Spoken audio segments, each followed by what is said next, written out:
ঈদযাত্রার খবর জানাতে রাজধানীর কমলাপুর রেল স্টেশন থেকে সরাসরি যুক্ত হচ্ছেন সহকর্মী সাদ আহমেদ। সাদ, রাতে আর কয়টি ট্রেন ঢাকা ছেড়ে যাবে আর যাত্রীদের ভিড় কেমন দেখছেন জানাবেন।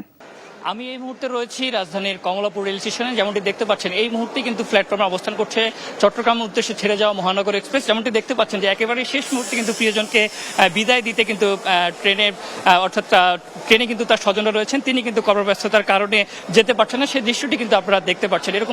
এরকম বাস সহ ট্রেনে কিন্তু আমরা এরকম দৃশ্য আরও দেখেছি। প্রিয়জনকে বিদায় যাওয়ার দৃশ্য, অনেকে কিন্তু কর্মব্যস্ততার কারণে কিন্তু ঢাকায় থেকে যেতে হচ্ছে, এরকম দৃশ্য কিন্তু আমরা দেখেছি। আমি যদি ওনার সঙ্গে একটু কথা বলতে চাই যে আপনার প্রিয়জন, দেখছি যে আপনি প্রিয়জনকে বিদায় দিচ্ছেন, যেতে পারছেন নাকি কর্মব্যস্ত? আমার একটু কাজ ছিল যার কারণে আমি যেতে পারতেছি না। আমি যাব দুদিন পরে আর কি, ঈদের দ্বিতীয় দিন যেতে পারি আর কি। আর দ্বিতীয় কথা হলো টিকিট পাইনি, দুটো টিকিট পেয়েছিলাম, দুটো দিয়ে দিয়েছি। এই যে প্রিয়জনকে বিদায় দিচ্ছেন কেমন লাগছে? হ্যাঁ, আলহামদুলিল্লাহ ভালোই লাগছে। ঈদ তো মনে করেন গ্রামের বাড়িতে করলে সবার সাথে ভালোই লাগে। আমি যেতে পারি না সেটা আলাদা, ভালোই লাগে। খারাপ লাগছে কিনা এই যে যেতে? না, খারাপ লাগবে কেন, খারাপ লাগবে কেন? আজকে যেতে পারি নাই, আগামী 2 দিন পরে যাব।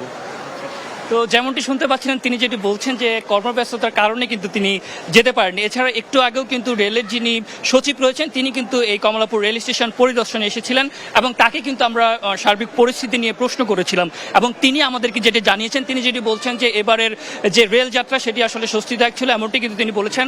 সেই সঙ্গে আমরা শিডিউল বিপর্যয় নিয়ে তাকে প্রশ্ন করেছিলাম, তিনি যেটি বলেছিলেন যে 2-1টি ট্রেন দেরিতে ছেড়ে গিয়েছে, এটি কিন্তু তিনি স্বীকার করেছেন এবং তিনি যে কারণটি জানিয়েছেন যে ট্রেনের ধীর গতি সহ আরও কিছু কারণ কিন্তু তিনি এই যে শিডিউল বিপর্যয়ের জন্য কিন্তু কারণ হিসেবে তিনি জানিয়েছেন। তবে সব মিলিয়ে কিন্তু তিনি স্বস্তি প্রকাশ করছেন। আমি যদি একজন যাত্রীর সঙ্গে একটু কথা বলতে চাই যে একেবারেই শেষ মুহূর্তে আপনারা বাড়ি যাচ্ছেন, তো এই যে সব মিলিয়ে শেষ মুহূর্তে যেতে পারার আনন্দটা একটু জানতে চাই।